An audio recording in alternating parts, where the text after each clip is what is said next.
Trade compliance is an especially challenging topic for the retail industry.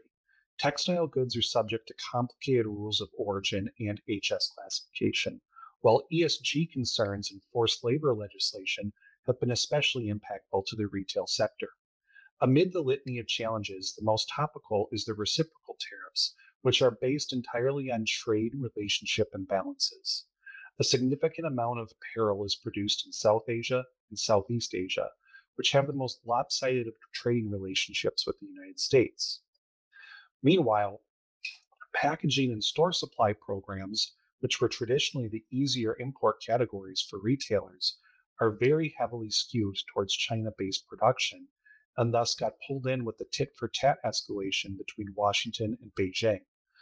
Now, it appears that we do have a 90-day pause on reciprocal tariffs across the board, which means only 10% is being paid for now. However, the impact to both retail apparel and retail non merchandise programs is substantial and could increase considerably when those country specific rates kick in. First, I would suggest continuing with any efforts to improve your supply chain resilience or locate sources in new countries. Second, take some time to get organized and really review your information and communication strategies. With every announcement, there's a ton of news swirling around, plus a lot of speculation happening between each official publication. How is your organization strategically tracking this information and diffusing across to functional areas what's relevant so that everyone is on the same page?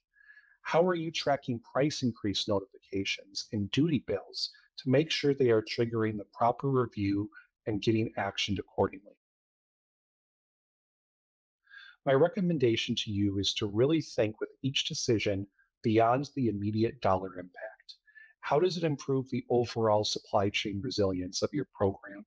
How does it lift the burden off of your trade compliance teams or other internal partners? Does it potentially open the door to a new risk like forced labor? And how do you take the right information that's relevant for your leaders and cut out the noise? When it comes to supplier relationships, especially in this current climate, I really think we need to go back to our COVID playbooks. We're dealing with supply chain disruptions, and a relationship that's founded on open communication, transparency, and integration is really going to go a long way. It could really make the difference given the tariff climate. However, we have to recognize that external factors can make purchasing relationships untenable in certain circumstances. I really recommend going through and thinking about your suppliers and identifying the ones that act more like partners, the ones that are willing to work with you and help you be more successful. A partner that's feeding you information, that's committed to responsible sourcing, and that is able to help you find alternative products or alternative country sources should be especially valuable in the rapidly changing trade environment. In challenging environments like the current tariff landscape, organizations like Bunzl are really built to shine. We take compliance, ESG, and supply chain resilience very seriously.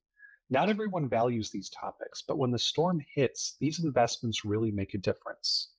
BRS is able to provide the hands on, customer focused approach that retailers need now more than ever, while tapping into the best practices and intelligence of the global Bunzl network.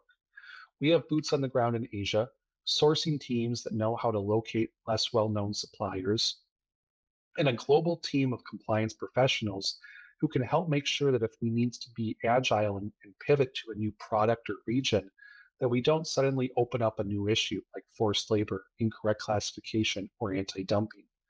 There's been a lot of talk within the import community about bad actors who are engaged in questionable, even fraudulent practices. Given the increased tariff rates, there's much more incentive for parties to engage in this type of misconduct. And you want to be cautious that when you're making a change, you're not jumping out of the frying pan and into the fire. Here at Bunzl, we know how to root out these types of challenges, and we're very experienced with doing so. We've invested a lot in our compliance controls, including new technology that utilizes AI to bring a new level of visibility to our supply chain. On top of all this, we have a very experienced team that knows how to engage in tariff engineering and utilize other duty mitigation strategies to help minimize the cost of rising tariffs to our customers.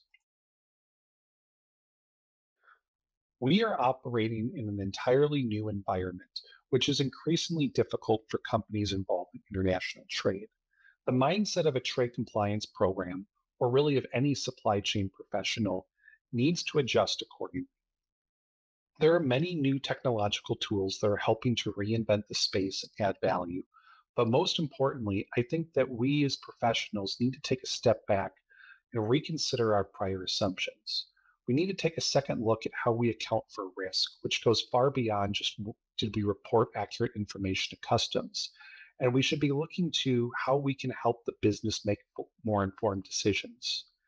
Trade compliance data can be used for very powerful strategic insights when put in the right hands. It can highlight where we're overexposed. It can shed light on areas where we might be underutilizing sources. And it can help to spot subtle trends that might not be easy to find with the naked eye. I truly believe that organizations that are going to thrive are ones that develop a trade compliance strategy and ensure that their trade compliance function is well integrated within their organization, supporting a variety of functional teams and being leveraged to provide insights that are used in strategic planning.